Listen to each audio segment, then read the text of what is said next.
श्री राज श्यामा जी कदम रखो महाराज पिया, कदम रखो महाराज पिया।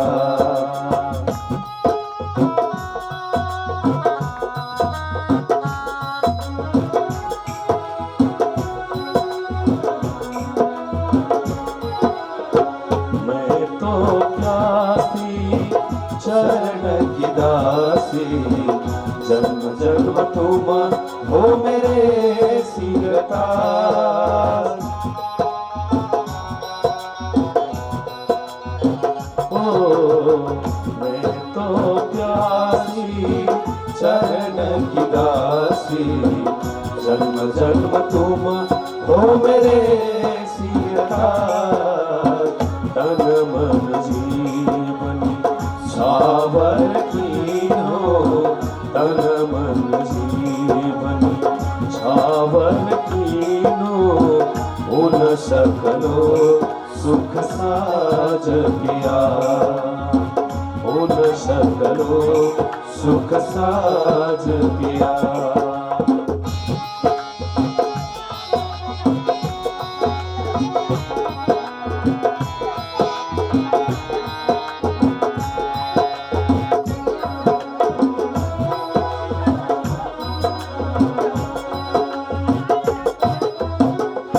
तोषक तकिया और गलीचा बैठो राजिया सनवारे पिया।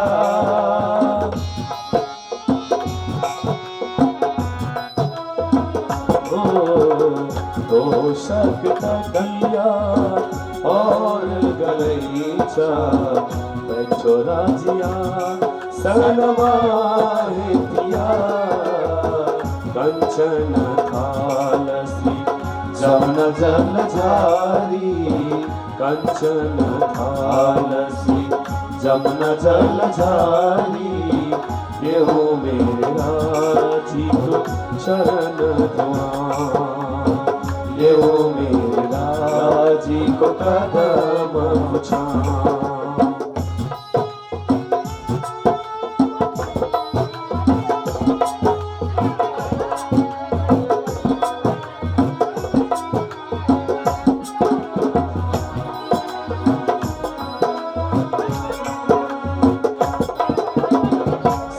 प्राणनाथ श्री ठाकुरानी जी सोहे जिया बगा रति साज पिया।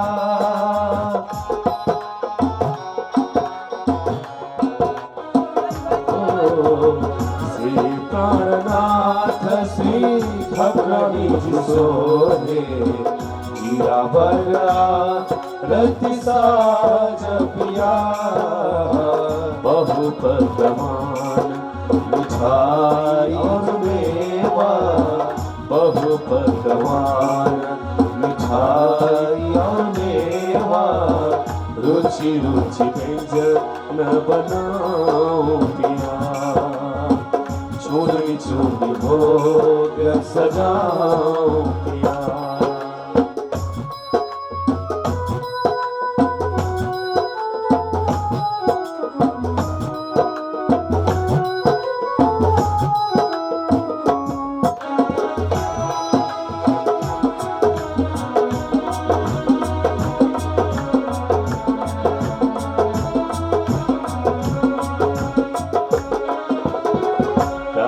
सुपारी चुनलो गलैची कर कर बीला और गाओ पिया।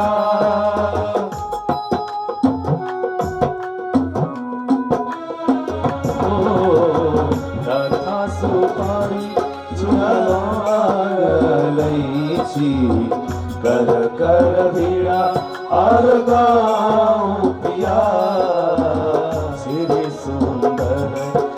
इंद्रावती जीवन प्रभु सुंदर श्री मामावती जीवन। सुफल कियो सब काज पिया, पूर्ण कियो सब काज किया। चरण धरो श्री राज श्यामा जी, चरण धरो श्री राज श्यामा जी, कदम रखो महाराज पिया, कदम रखो महाराज पिया, कदम रखो महाराज पिया। वर जिननी रखिए, श्याम जिन जोई जोई मनोहर रखिए, श्याम जिन हो सुंदर साथ, निरखी तो रखियो मंगल माय।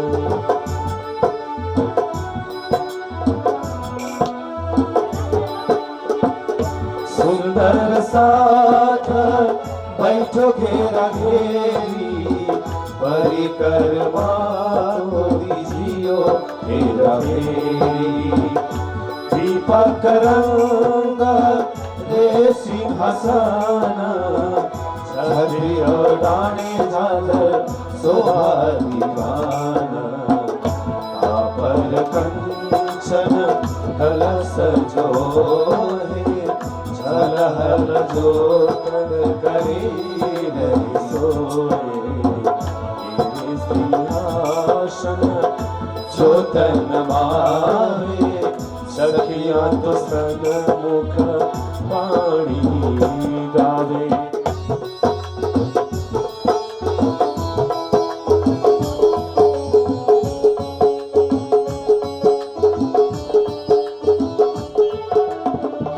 मंडल नवरंग बाई जी हाथ, बेन बाई बेन बजावे तीन साथ। झरमर बाई झरमरी या जो बजावे, तान बाई तान लिया जो मिलावे। सेन बाई सोर पुरावे तीन संग, मन में तो धारे अति उछरंग। उछरंग कहो नहीं जावे, सखियां तो प्रेम सहित बाई गावे।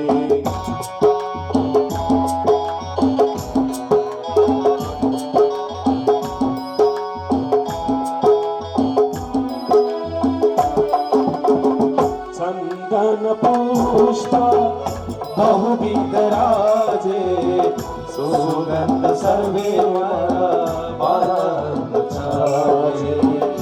पिया जी ने पूजा इन विध कीजे, राज श्याम जी ने पूजन इन विध कीजे।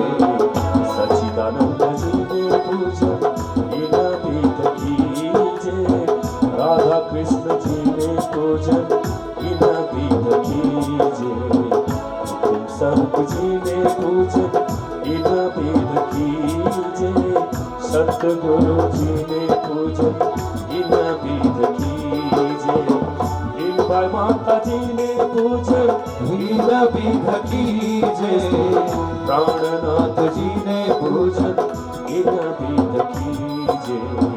बाजीराव जी ने पूजन इन विध कीजे, छत्रसाल जी ने पूजन इन विध कीजे। पांचों सर्प जी ने पूजन इन विध कीजे, फेर फेर मूल स्वरूप चित लीजे। जो कोई वास नाई न घर, मूल स्वरूप काढ़े नजर। नहीं कोई सुख इधरे समान, अंगना तो कोट तेरा कुर्बान। चलो सखी सुंदर जिंदगी रखिए, श्याम जी जोई जोई मनोहर रखिए। श्याम जी जोई जोई मनोहर रखिए।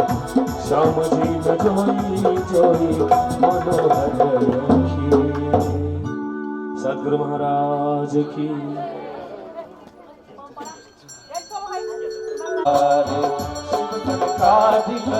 आदि कही चित शेषन पावक पारे अलवर चांद के निख मगहारे खोजी खोज बचिहारे चांद के मूल धनी अंगना अपने सो घर आए हमारे श्री ठकुरानी की सखिए न सुधवला लेकर संग पधारे के अंत परे थे सो भंडारी रवारे वारी वारी जाऊं मैं अपने पिया पर शोभा मुख सिंहासन आसन बैठारे से 7 साल गुण गावे सिंहासन आसन बिछाओ महाराजा गुण गावे 7 साल गुण गावे साकुर थल गुण गावे। सद्गुरु महाराज की है।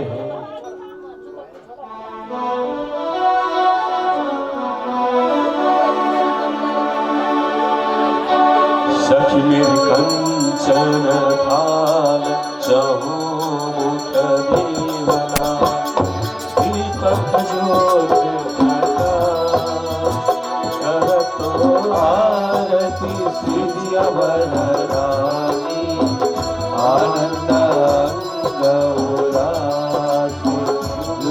स्वरूप सुंदर सुखदायक श्याम धाम धनी सोहे मंगल शिखर बदनी शोभा निरखता मन मोहि सखिया निरत करे और गावे उमंग पार ताल हरे जत्र बाजे सखिया ढोलक जय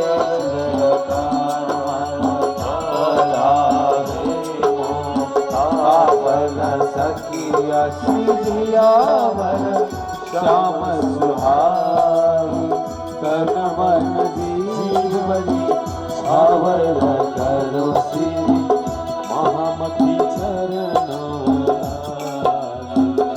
जियावर चरणोला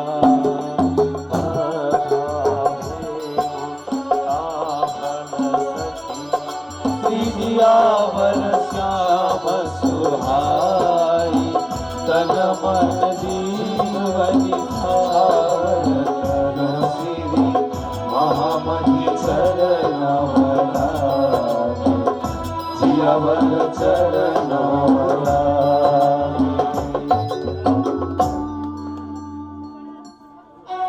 आजू की जय सुंदर साजू की जय हम धनी श्री कृष्ण हमारे हम धनी श्री कृष्ण हमारे परम निधान परम रूप प्यारे परम निधान महाराज राज मंगल रूप राजे महाराज राज अरे हो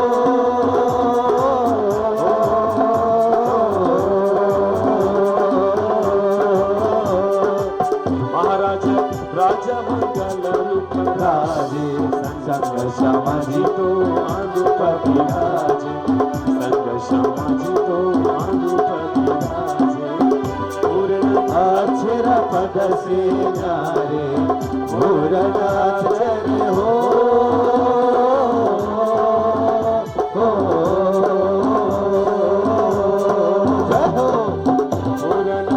अक्षर पद से न्यारे सोहे जिया वरदनी जी हमारे भगत दिया निजा अद्भुत सोहे भगत दिया अरे हो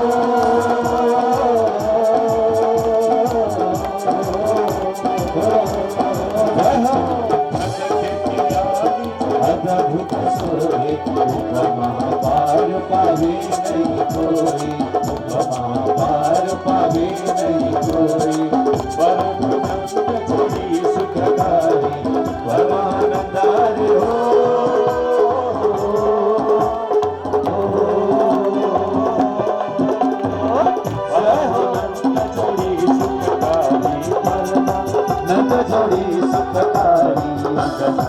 पियाजी पर वारी वारी वारी अंगना पियाजी पर वारी वारी वारी परमानंद जोड़ी सुखता परमानंद हरे हो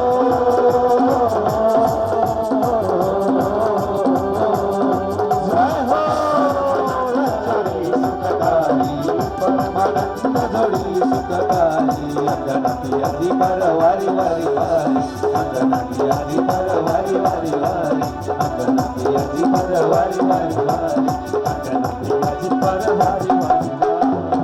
कोटि कोटि दंडवत करूं कोटान कोटि करूं प्रणाम कोटि कोटि विनती अविधार जो धनी मेरे सुंदर वर श्यामा जी वर श्याम स्वरूप सुंदर संकुल सकोमल रूह देख नैना खोल नूर जमाल फेर फेर में गुबजी आवत हृदय किए किन तेरा कौल फैल हाल जामा जड़ाओ जुड़िया अंग जुगते चारों हार अंबर करे झलकारे जगमगे पाग जोत जबर जो मीठे मुख नैनों पर जाऊं बलिहार लाल अधर हसत मुख हर बटे नासिका तिलक नीलवट भौं केश श्रवण भूषण मुख दंत मीठी रसना ये दिख दर्शन आवे जोश आवेश बाहें चुड़ी बाज बंध सोए फुम्मक पहुँची काड़ो कड़ी हस्त कमल मुंदरी नख का नूर चीर चढ़ो आसमान में जूहक चलवन करे सब अंगोरे रोशनी पटके करी अवकाश में चरण भूषण जावे जार झाहे कहे श्री महामती मोमिन रुह दिल को माँ सुख चेत अर्श के माही रोशनी पटके करी अवकाश में चरण भूषण जामे जार झाहे कहे श्री महामती मोमिन रुह दिल को माँ सुख खैचे तु अर्श के माहे माँ सुख खैचे तु अपने मूल घर परम धाम के माही ब्रह्म सृष्टि लीजियो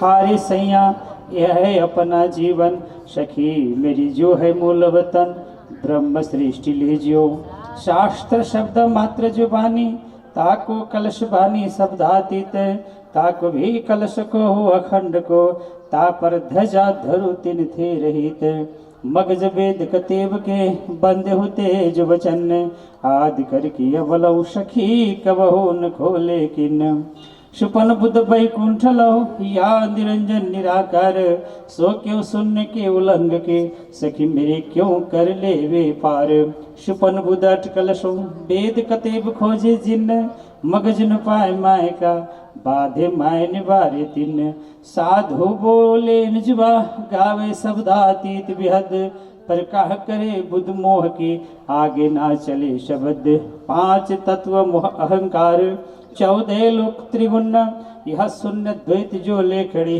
निराकार निरंजन प्रकृति महाप्रलय हो वही शव तत्व गुण निर्गुण द्वैत उड़े कछु ना रहे निराकार निरंजन शून्य बानी जो अद्वैत की सो कहावे शब्दातीत सो जागृत बुद्ध अद्वैत बिना क्यों शुद्ध पावे द्वैत पैगंबर यात धनकर कई हुए अवतार किन विरोध ना मिट्या विश्व को किए नहीं निर्विकार हे ते दीन त्रिलोक में होती बुद्ध सुबन्न सो बुद्ध जी बुद्ध जागृत ले प्रगटे पुरी नवतन अवसो साहेब आया सब सृष्टि कर निर्मल मोह अहंकार उड़ाए के सखे देसे सुख निचल सो मगज मायने हुक्म खोले हम सयन सो कलाम जो हक के सुख हो शिव मत शवन रोशन किल दे हमको यूं कर किया हुक्म खोल दरबार पार के इत बुलाए लीजो सृष्टि ब्रह्म सृष्टि जाहिर करूं करशी लीला रोशन अखंड धन इत आय के या जाहिर मूल वतन तेन ब्रह्मांड जो बरसे ब्रह्म सृष्टि के कारण आप आए तिन वास्ते सखी पूरे मनोरथ तिन अखंड सुख शवन को होशी चौदह तबक सो बरकत ब्रह्म सृष्टि के पावे दीदार सबक ख्वाब की अकल छोड़ के कहूँ अर्श के कलाम हकब का जाहिर करो अखंड सुख जेठाम दोनी द्वैत जुआ छोड़ के कहूँ जुआ अकल और कलाम कहूँ अर्श जिम के महामत बैठे ठौरे लाम कार शून्य निर्गुण छोड़ फना निरंजन क्षीर अक्षर को छोड़ के ताको मंगला चरण लाम कार शून्य निर्गुण छोड़ फना निरंजन क्षीर अक्षर को छोड़ के हिता को मंगलाचरण वृद्धाम दनियता को मंगलाचरण। बोलो श्री कृष्ण कन्हैया लाल सबले जयकार करो। आनंद मंगल धाम धनिजो की श्री जुगल किशोर की जय श्री वृंदावन चंद्र जो की जय श्री रास के रमैया की जय श्री हुकम के स्वरूप की जय धनी श्री देव चंद्र जी की जय श्री जियावर जी साहेब जी की जय श्री बाजी राज जी की जय श्री महाराजा छात्रशाल जी की जय श्री सुंदर साथ जी की जय श्री सुंदर साथ जियावर जी साहेब जी के चरणार बिंद में हित शोचित दीजियो। सफल राजी का प्रणाम कर रहा आप अपना आसन ग्रहण करो। सुनने मोरे जिया हरसाए सुनने मोरे जिया हरसाए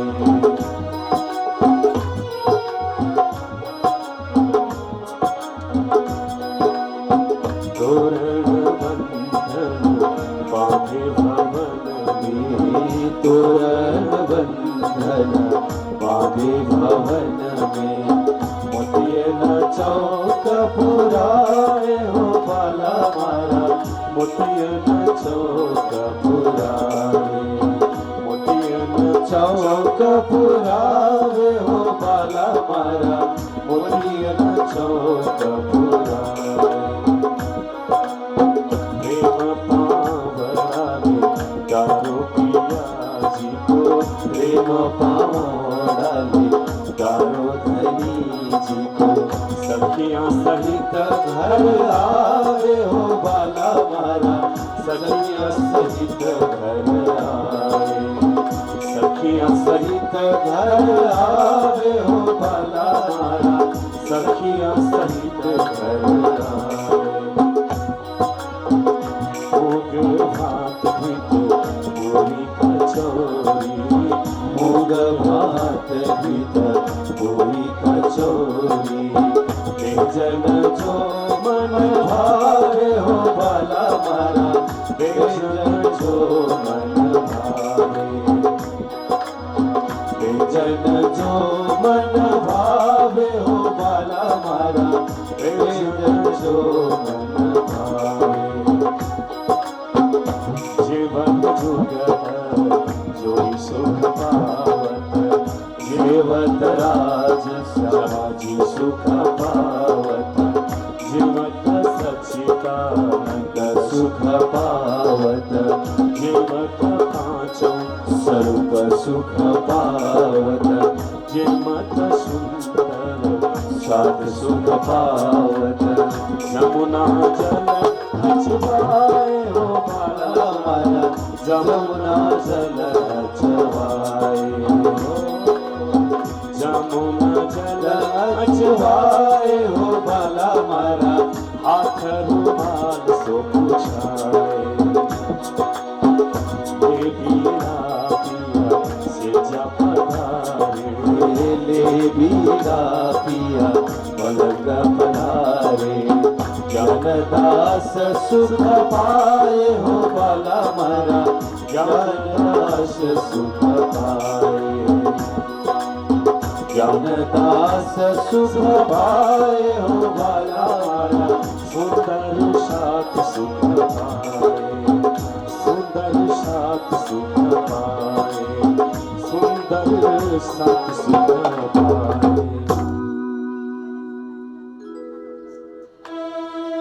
निजानंद को सुमेर के सतगुरु का कर ध्यान सुंदर साधक चरणों में आस करे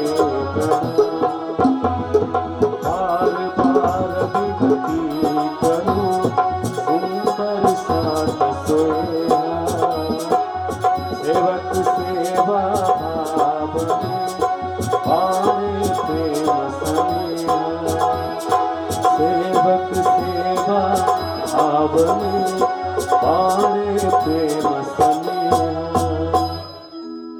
कृष्ण कन्हैया लाल की। बस अजीत 2 मिनट सवाले मौन रहना था, तुम जाप करो।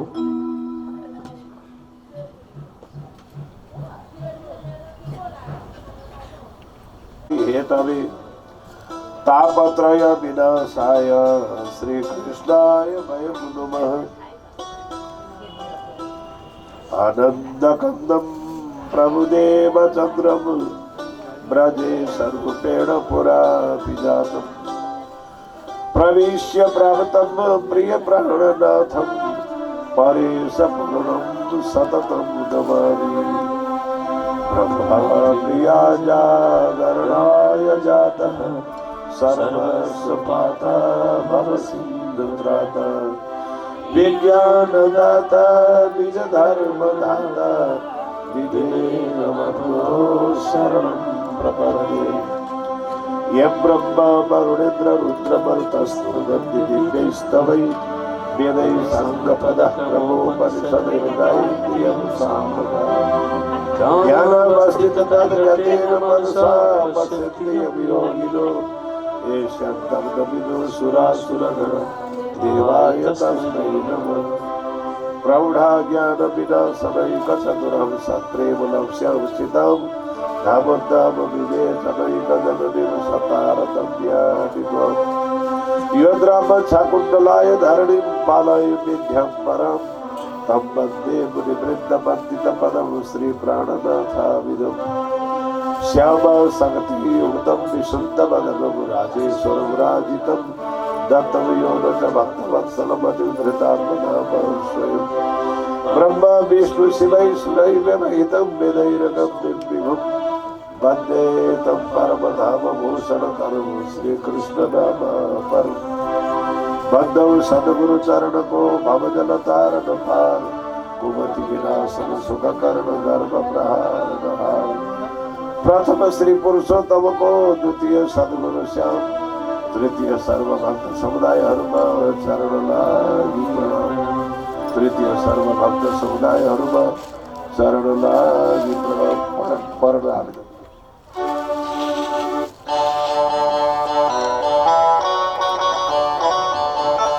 पाराद आवे तोले एकने पाराद आवे तोले एकने मुख श्री कृष्ण प्रसिद्ध प्रगट पादरी प्रसिद्ध प्रगट पादरी जीवता की भगवंतरी बाला जीवता की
सच्चिदानंद पार ब्रह्म को, अखंड ब्रह्म धाम को, श्री निजानंद स्वामी को, प्राणनाथ प्यारे को, छत्रसाल महाराज को, जगत गुरु आचार्य महाराज को, संपूर्ण तीर्थ धामहरूको, नौतन धामको, संपूर्ण देवी देवताहरूको, अखण्ड पाठ पारायणको, परमधामवासी पूज्य माताजीको, सम्पूर्ण पितृगणहरूको, सम्पूर्ण भक्तजनहरूको, प्राणी मात्रको,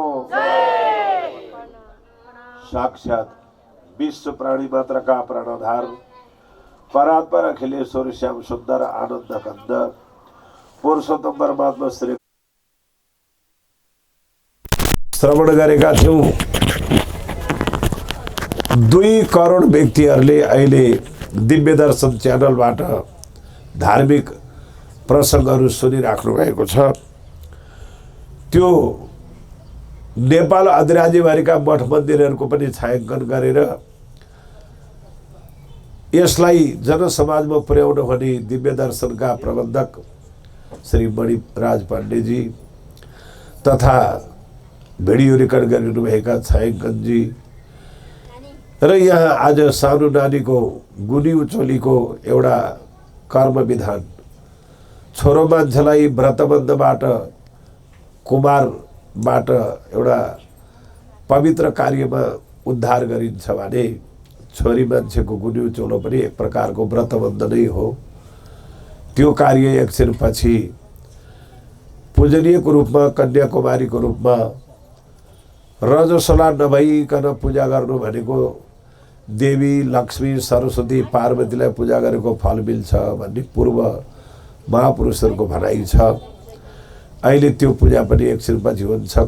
कन्यादानको जस्तै गरी गोडा धोएर पूजा गरेर कन्याकुमारीको पूजा गर्ने पनि आजको प्रसङ्ग छ र साथै परमधामवासी श्री विष्णुदेवी देवजाजीको प्रथम वार्षिक तिथिको उपलक्ष्यमा यो कार्य आयोजना गरिएको भए तापनि उहाँका पतिदेव श्री राजेन्द्र देवजाजीका पिताजी श्री नरबहादुर देवजाज्यू, उहाँका हजुरबा भीमबहादुर देवजाज्यू तथा ज्ञात अज्ञात समस्त देवजाका पितृगणहरू साथै यहाँ उपस्थित सबै मान्यजन भक्तजन सुन्दर शाहजी सबैका श्रीचरणमा यसै स्थानबाट यथायोग्य सप्रेम प्रणाम। हाम्रो पूज्यवती माताजीको वार्षिक तिथिमा सक्ने गरी राजेन्द्र देवजाजीले आफै पाठ गरेर एउटा स्वरूप पुरा गर्नुभएको थालनीको दिनमा त्यसको साङ्गे पूर्णावती गरियो र यहाँ अर्को पारायण जो थालिएको सबै छिटो छिटो पढ्न सक्ने विद्वानहरू बसेर 32.5 घण्टामा पाठको पूर्णावती भइसकेको छ। कार्यको पूर्णावतीको सिलसिलामा यहाँ ब्रह्मवाणीको केही ब्रह्मचर्चाहरू र साथै आज सबै आगन्तुक भक्तजनहरूलाई यथाशक्य प्रसादको व्यवस्था पनि यिनी गरेको छ र यो क्रममा हामीले परावाणी पञ्चम महासोसम्वेद तारतम सागरको तर्फबाट यथाशक्य रूपले कथा पनि भइरहेको छ भने यो ब्रह्मवाणी पञ्चम महासोसम्वेद तारतम सागरको 18,758 चौपाईलाई पाठ गरेर पूर्णावती गरिसकिएको छ। यसभित्र के कुरा छन् त भन्ने कुरा अहिले हाम्रो यो सम्पूर्ण सारको प्रसङ्ग अगाडि आउँछ, हामी श्रवण गरौँला र यसलाई यहाँको प्राचीन भाषा अनुसार कुनै पनि अनुष्ठानको समापनलाई पूर्णाहुति भन्ने चलन छ। पूर्णाहुति भनेको अर्थ पूर्ण भनेको सबै, आहुति भनेको हवन, सबै कुरो हवन गर्ने दिनलाई पूर्ण आहुति भन्ने शब्दद्वारा भन्ने गरिएको छ। हवन केमा गरिन्छ भन्दा यज्ञ स्थानमा, अग्नि स्थानमा। यज्ञ कति प्रकारको हुन्छ भन्दा गीताले 2टा मात्रै यज्ञको महत्त्व दिएको छ। पद्मपुराणमा 5 वटा यज्ञको परिभाषा लगाएको छ। 5 वटा यज्ञ। ती यज्ञहरूको नाम हो ब्रह्म यज्ञ, देव यज्ञ, भूत यज्ञ च सर्वदा, पितृयज्ञ, नर यज्ञ यथाशक्ति आह्वयेत भन्ने श्लोक छ पद्मपुराणमा। एउटा ब्रह्म यज्ञ हुन्छ, एउटा देव यज्ञ हुन्छ, एउटा पितृयज्ञ हुन्छ, एउटा भूत यज्ञ हुन्छ, एउटा नर यज्ञ हुन्छ। यी 5 वटा यज्ञहरूमध्ये कुन यज्ञमा के सामग्रीले हवन गर्ने भन्ने विषयमा पद्मपुराणमा यसको परिभाषा खोलेको छ। आज तेस्रो दिनदेखि यहाँ चल्दै गरेको यो पाठ, यो विधान चाहिँ ब्रह्म यज्ञ हो। ब्रह्म यज्ञमा अज्ञानलाई चरु बनाउनु पर्छ भनिएको छ। अज्ञान भनेको नबुझिने कुराहरू। ब्रह्म यज्ञमा हवन गर्ने चरु जीवनभरिका दुष्कर्म, दुराचार, अनाचार, अत्याचार, पापाचार आदिका साधनलाई समेटेर ब्रह्म यज्ञमा हवन गर्नुपर्छ। अनि देव यज्ञमा अग्नि स्थापना गरेर जौ, तिल, घिउ, धूप, फलफुल आदिको चरु हवन गर्नुपर्छ। पितृयज्ञमा सुधा र तर्पण गर्नुपर्छ। भूत यज्ञमा बलि पूजा। यसको परिभाषा अहिले श्रवण गरौँला। नर यज्ञमा अतिथि सत्कार। यो 5 वटा यज्ञको परिभाषा भयो। गीताले चाहिँ 2टा यज्ञ के भन्छ भन्दा, एउटा ज्ञान यज्ञ, एउटा देव यज्ञ। देव यज्ञलाई कर्म यज्ञ भनेको छ। कर्म यज्ञमा अज्ञानलाई चरु बनाउनु पर्छ। ज्ञानाग्नि दग्ध कर्मणि भस्मसात् कुरुते यथा। ज्ञानको अग्निमा अज्ञानलाई भस्मै गराइदिनु पर्छ। तर गीता 4 अध्यायमा चरु के को बनाएर हवन गर्ने भन्दा अर्जुनलाई भगवान कृष्णले भन्नुभएको छ, सर्वाणि इन्द्रियाणि कर्माणि प्राण कर्माणि चापरे आत्मा संयोग योगाग्नौ जुहोति ज्ञान दीपिते। सर्वाणि सबै नै। इन्द्रियाणि भनेको इन्द्रियहरू। हाम्रा शरीरमा 11 इन्द्रियहरू छन्। 5 कर्म इन्द्रिय, 5 ज्ञान इन्द्रिय र सञ्चालनकर्ता मन। मनलाई एकादश इन्द्रिय भनिन्छ। यी सबै इन्द्रियलाई चरु बनाउने अरे। सर्वाणि इन्द्रियाणि कर्माणि प्राण कर्माणि चापरे। प्राण भनेको आत्मा। आत्मालाई परमात्माको सान्निध्यमा नजिकै पुर्याउनका लागि के गर्नुपर्छ नि भन्दा श्री कृष्ण अर्जुनलाई बताउनुहुन्छ, आत्मा संयोग योगाग्नौ जुहोति ज्ञान दीपिते। आत्मालाई परमात्माको संयोगमा पुर्याउनका लागि ज्ञानरूपी यज्ञमा हवन गर्नुपर्छ भनेको छ। अर्को प्रसङ्गमा भागवतमा लेखेको छ, 10 इन्द्रिय कसरी चरु बनाउने। वाणी गुणानुकथने श्रवणौ कथायाम हस्तौ च कर्म सुमनस्तव पादयोर्न स्मृतम शिरस्तव निवास जगत प्रणामे दृष्टि शतम दर्शनेस्तु भवत्तनुनाम। हामीले बोल्ने बोली शब्द सकेसम्म परमात्माको गुणगानमा हाम्रो बोली अगाडि बढोस्। नराम्रो शब्द, नराम्रो आचरण आदिमा हाम्रो बोली गाली गलौज आदि शब्द ननिक्ल्यौँ। कानलाई चरु बनाउँदा परमात्माका लीला मात्रै कानले सुन्न जागर लगाओस्। हातलाई चरु बनाउँदा परोपकार सेवामा हाम्रा हात खटुन्। गोडालाई चरु बनाउँदा सत्सङ्गमा मठ मन्दिरमा धाउन् हाम्रा गोडाहरू। मनलाई चरु बनाउँदा परमात्माको चरणलाई दक्षिणाको रूपमा यो मन भेटीको रूपमा तयार गरिदिने। बुद्धिलाई चरु बनाउँदा परमात्माको स्वरूपको चिन्तन गर्ने। शिरलाई चरु बनाउँदा झुकेर प्रणाम गर्ने। आँखालाई चरु बनाउँदा सर्वत्र प्रभुकै आत्मा सबैमा व्यापक छ भन्ने सम्झेर हेर्ने।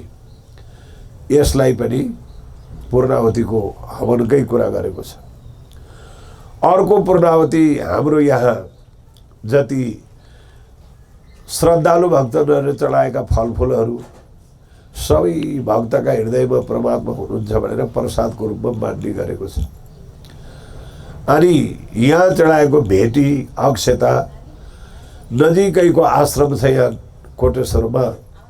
त्यो सबै भेटी र त्यो अक्षताहरू त्यहाँ आश्रममा बसेका भक्तहरूलाई त्यो भोजन दक्षिणा चाहिँ मन्दिरको सेवामा, यो पनि सबैको हवन, कर्ताको, वक्ताको, श्रोताको, आगन्तुकहरूको सबैको सामूहिक हवन, यो पनि पूर्णाहुतिमा हवनै हो। अर्को साङ्गे पनि भन्ने चलन छ। साङ्गे भनेको सबै अङ्गको बयान सुन्ने, स अङ्गे इति साङ्गे। कुन बेला आइयो, कुन अध्याय सुन्यो, कुन बाँकी रह्यो, सबैको यथार्थ सुन्नेलाई पनि साङ्गे भन्ने चलन छ। यो पनि हाम्रो पूर्णाहुतिको प्रसङ्ग हो। अर्को ज्ञानलाई चरु बनाउने, अज्ञानमा जति हाम्रा बिग्रेका विचारलाई चरु बनाएर ज्ञान रूपी यज्ञमा हवन गर्ने, यो कुरा भाषा गीतामा पनि लेखेको छ। कोमल गीतामा बलेको अग्निले जस्तो सारा काठ डढाउँछ, ज्ञान अग्निले पनि त्यस्तै सारा कर्म जलाउँछ। ज्ञान जस्तो कुनै छैन पवित्र यस लोकमा, त्यो त सबैले वही आफै पाउँछ आफूमा। चित्तवादी फलाशक्ति ननी छोडी परिग्रह, देहले कर्म गर्दैमा पापको हुन्न निग्रह। यस्ता यज्ञहरू धेर वेदमा छन् सबै खुला, ती कर्मैबाट निस्कन्छन् त्यही ज्ञानी मुक्ति पाउला। द्रव्य यज्ञहरूभन्दा श्रेष्ठता ज्ञान यज्ञ छ, सबै किसिम कर्म ज्ञानमा नै समाप्त छ। तसर्थ तिमीले सिक त्यो ज्ञान सेवा प्रश्न प्रणामले, ज्ञानोपदेश गर्नेछन् ती ज्ञानी तत्त्वदर्शीले। पापीभन्दा महापापी छौ भने पनि आखिर, ज्ञान रूपी डुगाले नै तरौला पाप सागर भनेको छ। यसरी हामीभित्रको अज्ञान व्यक्तिलाई हाम्रो कुकर्म पाप ऋण तपाईँलाई जिम्माले सोरे मान्दैन। परमात्मा चाहिँ यस्तो हो, जीवनभरिको अपराध तपाईँलाई, कुकर्म तपाईँलाई, तपाईँको धाम चाहिँ मलाई भन्दा पनि नरिसाउने भएर पो परमात्मालाई यो दिन पाइन्छ। व्यक्तिलाई मेरो जीवनभरिको अप्ठ्यारो काम तपाईँले जिम्मा लिदिनुहोस् भने कोही मान्दैन। ऋण तपाईँ तिरिदिनुहोस्, मलाई जेलको पुर्जी आएको छ तपाईँ जेल गइदिनुहोस्, कसले मान्ला?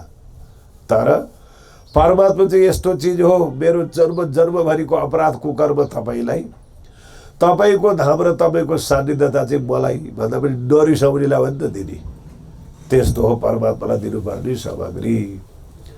यस क्रममा हाम्रो कलियुगको साधन पनि त्यही हो।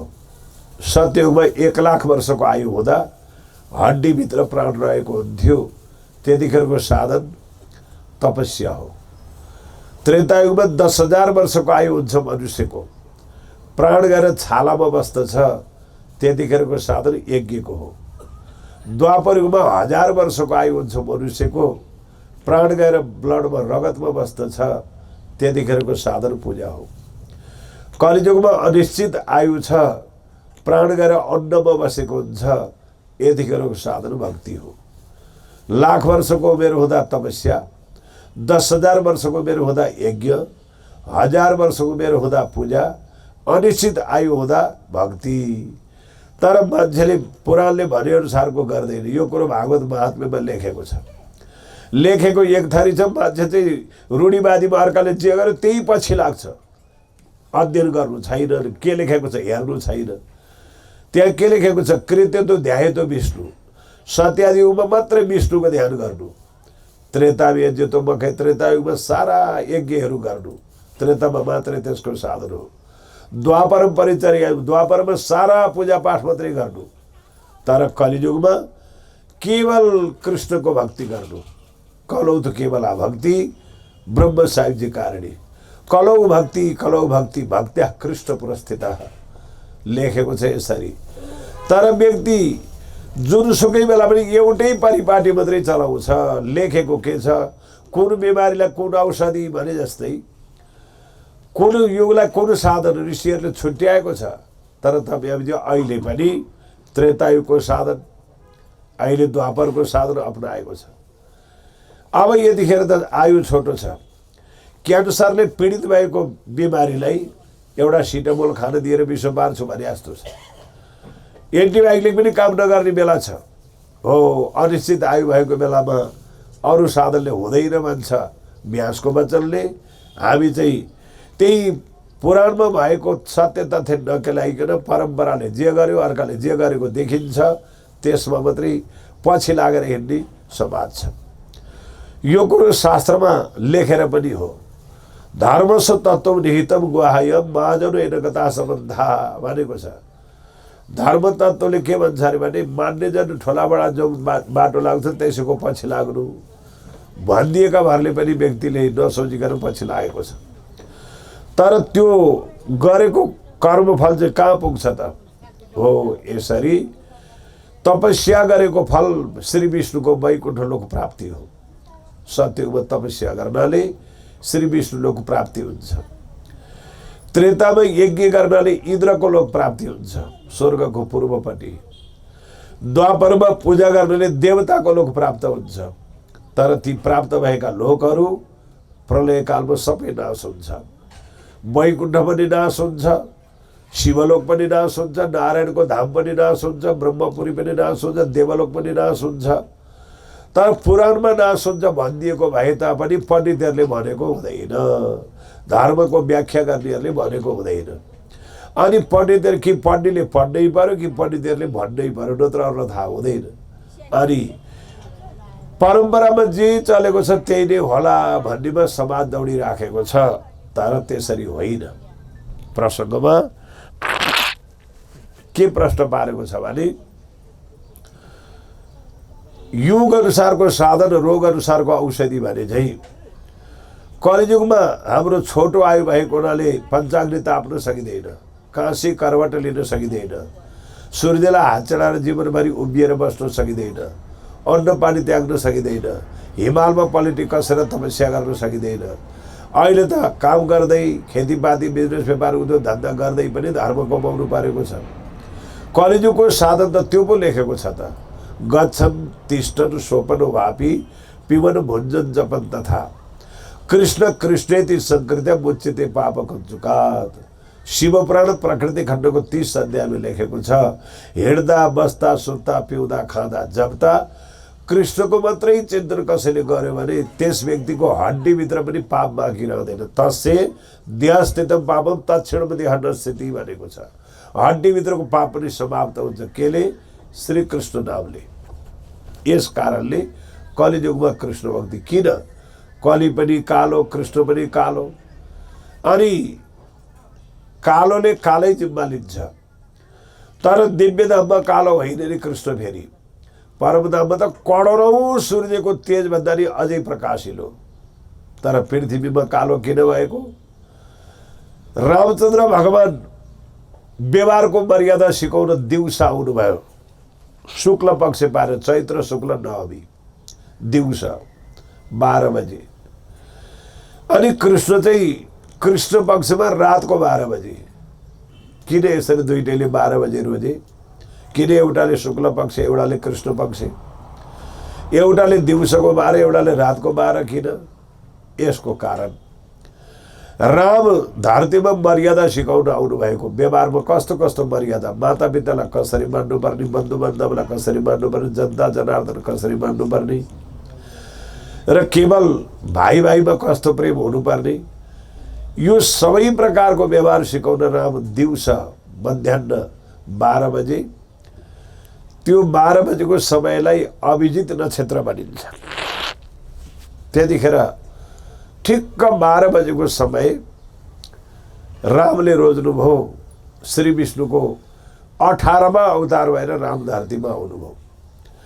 कृष्ण चाहिँ रातको 12 बजे कृष्ण पक्ष किन भन्दा कलियुगमा युगौँ युगदेखि गरेको पाप जति बाँकी छ व्यक्तिहरूको त्यो कालो जिम्मा लिन कालो रूप लिएर आएको अरे। उदाहरण कसरी लिने? सुन किन्ने पसलमा तपाईँ जानुहोस्, त्यहाँ सुन किन्नुभन्दा पहिला बेच्न लगे पनि किन्न गए पनि कसी लगाएर जाँच्ने चलन हुन्छ सुनमा। त्यहाँ त्यो सुन पसलेले घोट्ने एउटा कालो ढुङ्गो राखेको हुन्छ। त्यो कुन ढुङ्गोमा कसी लाग्छ भन्दा शालिग्राममा मात्रै लाग्छ। अरू जुनसुकै चिल्लो ढुङ्गो तपाईँ लानुहोस् त्यहाँ सुनको कसी बस्दैन। शालिग्राममा चाहिँ सुनको कसी बस्छ। किन भन्दा शालिग्रामभित्र सुन हुन्छ, अनि फोरेर सुन निकाल्छन्। भित्रको सुनले बाहिरको सुनको कसी तान्छ।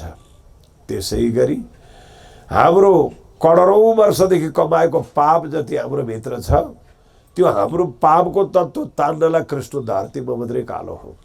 दिव्य परमधाममा त करोडौँ सूर्य जस्तो तेजको रूप बताएको छ।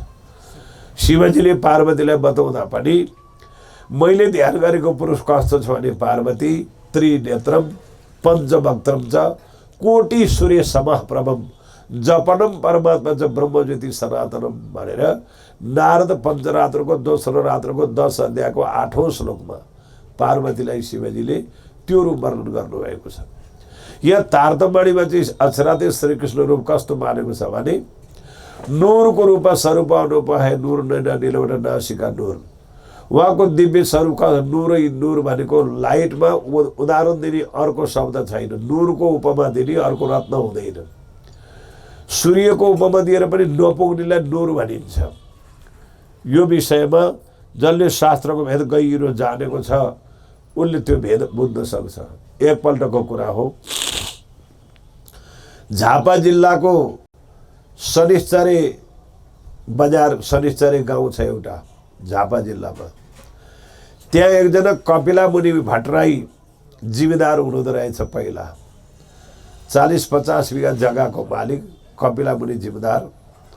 अनि उहाँ जिम्मेदार साहेबलाई कृष्ण प्रणामी धर्मको केही पनि मन नपर्ने, सुन्न पनि नचाहने, कसले के भूत लगाइदिएको छ त्यसरी नफरत हुने कृष्ण प्रणामीदेखि एक दिन उहाँले कृष्ण प्रणामीहरूले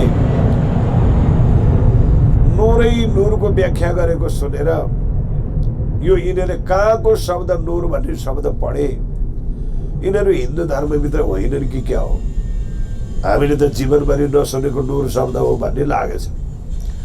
अनि उहाँले सदैव मान्ने गरेको पण्डित हुनुहुँदो रहेछ गाउँमा।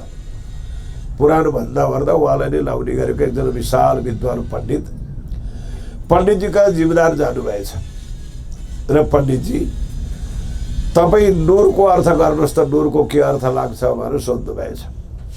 ती पण्डित हाँस्नु भयो। पहिला किन हाँसेको भन्दा नूरको अर्थ तपाईँले सोध्नुभयो, कहाँबाट पत्ता लगाउनुभयो नूरको अर्थ? हे जिम्मेदार साहेब, नूर भनेको त यति लाइट हो, करोडौँ सूर्यको उपमा दिए पनि नपुग्ने रत्नलाई नूर भनिन्छ भनेछन् ती पण्डितले। तपाईँले प्रणामीको कथा सुनेको छ क्या? होइन होइन, तपाईँले सोधेको नूरको अर्थ के हो? मैले नूरको अर्थ गरिदिएको, म प्रणामीको सुन्यानी छैन, प्रणामीले मलाई भने पनि छैन। नूरको अर्थ तपाईँले सोध्नु, नूरको अर्थ मैले गरिदिएको। त्यो प्रकाशको तुलना गर्ने रत्नै अर्को छैन। पक्का हो कि ढाँटेको? त पक्का हो। तीबाट जिम्मेदार साहब कालेबुङ जानुभएछ। मङ्गलदास गुरुजीलाई गएर आजसम्म मैले नफरतको दृष्टिले प्रणामीलाई हेर्थेँ, आज मैले एउटा पण्डितबाट नूरको अर्थ यसरी भनेर बताइदिएँ, त्यो कुरेर मेरो हृदय खोल्यो। अब मलाई तारतम दिनु पर्यो भनेर कालेबुङ गएर तारतम लिएर आएछन्। शब्द नबुझेपछि व्यक्ति कहाँ पुग्छ। शब्दको अर्थ नलागेपछि महान सम्पत्तिबाट भागिराखेको हुन्छ। यो कुरो कसरी भयो भन्दा 2040 सालमा एउटा त्यस्तै घटना भयो। मकवानपुर जिल्लाको मकराञ्जुली नजिकै एउटा अधिकारीको घरमा सप्ताह थियो। हाम्रो यहाँ चेतनमणि महाराजका पिताजी कथा गर्न जानुभएको थियो। मेरो गुरुजी पाठ पढ्न जानुभएको थियो। म पूजाको लागि गएको थिएँ 40 सालमा। त्यसै स्थानका एकजना रेग्मी थरका पण्डितजी भागवत पाठ गर्न बोलाइएको रहेछ। रेग्मी पण्डितजी त्यो घरको कुल पुरोहित पनि हुनुहुँदो रहेछ। एरियाभरिको कथा गर्ने पण्डितजी पनि हुनुहुँदो रहेछ। पहिलो दिनको कथा थियो, करिब 11 बजिसकेको थियो। कथा गर्दा गर्दै उहाँ महाराजीका पिताजीले भागवतको एउटा श्लोक वर्णन गर्नुभयो कथामा। अनि त्यो श्लोक भागवत 2 स्कन्धमा यस्तो श्लोक छ भनेर उहाँले त्यो श्लोकको व्याख्या गरेपछि ती रेग्मी पण्डितजीलाई चाहिँ के लागेको रहेछ मनमा भने म यो घरको पुरोहित पनि हुँ, भागवतको पण्डित पनि हुँ, मलाई चाहिँ पाठमा राख्ने, यी बाहिरबाट आएका मान्छेलाई कथा गर्न लाउने भन्ने भित्र बहुत मैलो बसेको रहेछ। पण्डितजीले त्यो श्लोक भन्ने बित्तिकै जुरुक्कै उठेर भागवत भाइमा पन्छाएर तिमीहरू मेरा जजमानलाई ठग्न आएका, लुट्न आएका तिमीहरू, यो भागवतको श्लोकबाट ढाँट्न आउने, मैले भागवत पढेको छैन र 52 वर्षमा मैले भागवत पाठ नगरी खानी गरेकी छैन। मैले 20 वर्षको उमेरमा बनारसमा गएर भागवतबाट आचार्य गरेर आएको। आज म 72 वर्षको भएँ। यो तपाईँले भनेको श्लोक भागवतमा छँदै छैन। म जीवन दिन सक्छु। भागवतको श्लोकै हेरियो, मैले पढेको छैन र भागवत। हाम्रो समाजलाई ढाँट्न आएको भएर बम्किहाल्नुभयो। अनि उहाँको पिताजीले भन्नुभयो, पण्डितजी नरिसाउनुहोस् न, तपाईँ भर्खर प्रथम स्कन्द पढ्दै हुनुहुन्छ, द्वितीय स्कन्दमा त्यो श्लोक छ। कहाँ छ द्वितीय स्कन्द? मैले जीवनभरि पढेको। 72 वर्ष भए, 52 वर्षमा भागवत पढेको मैले। पाठ नगरी खाली गरेको छ। यो भागवतको श्लोकै होइन भनेर त झन्झन चम्किनु भयो। श्रोताहरू चकमन्न भए। ए साँच्चै ढाँटेको त प्रणामी पण्डितहरूले भन्ने पर्यो। अनि पण्डितजीलाई धेरै रिसाएको देखेर ओर्लिन कर लाग्यो र उहाँका पिताजी ओर्लेर उहाँकै भागवत पल्टाएर हेरियो, हेर्नुहोस् पण्डितजी, मेरो भागवत कि तपाईँले पढे सधैँ पढे भागवत यो? तपाईँले 52 वर्ष पढे भागवत यही होइन? अनि यो श्लोक कसले लेखेको तपाईँको किताबमा भनेर देखाइदिइसकेपछि तिरेग्मे पण्डितजीले आफ्नै छातीमा मुड्की बजार्न थाल्नुभयो। रगत छाड्ला जस्तो भयो। धिक्कार छ, मलाई भनेको छ, मुड्कीले हिर्काएको छ, सम्पत्ति मैसित रहेछ, 52 वर्ष के पढिछु मैले भनेर अत्यन्तै पीडित भएर ठोक्न थाल्नुभयो।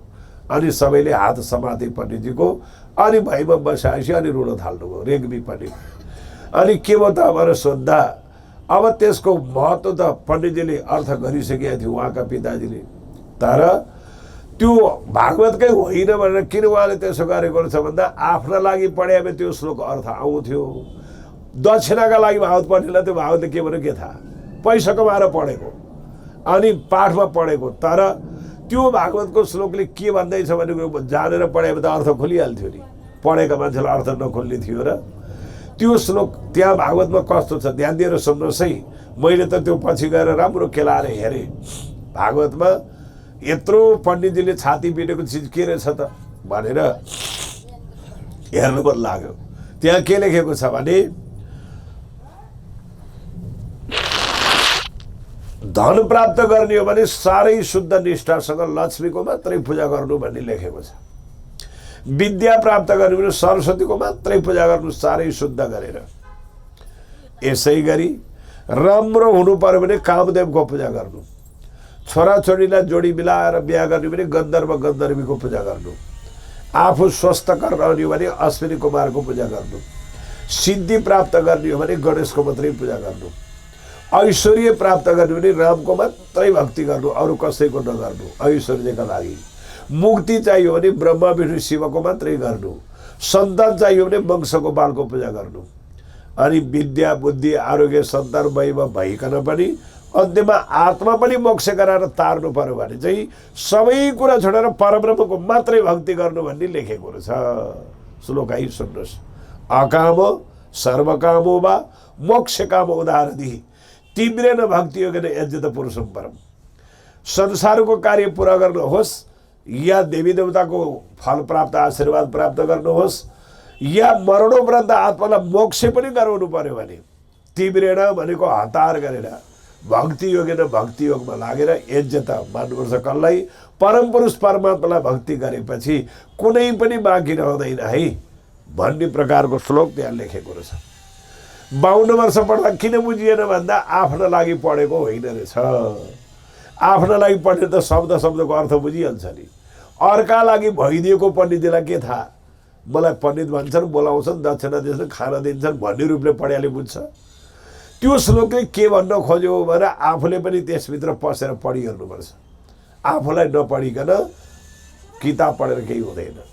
आफूलाई पनि पढ्न जान्नुपर्छ।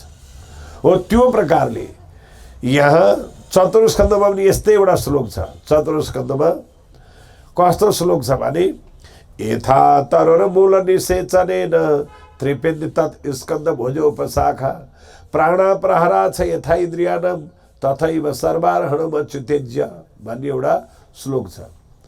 जसरी रुख ठुलो बनाउनु पर्यो, फल पनि ठुला बनाउनु पर्यो, रुखका पात पनि सारा हरिया भरिया बनाउनु पर्यो भने त्यो रुखको फेदैमा मल र पानी हालिदिनुपर्छ।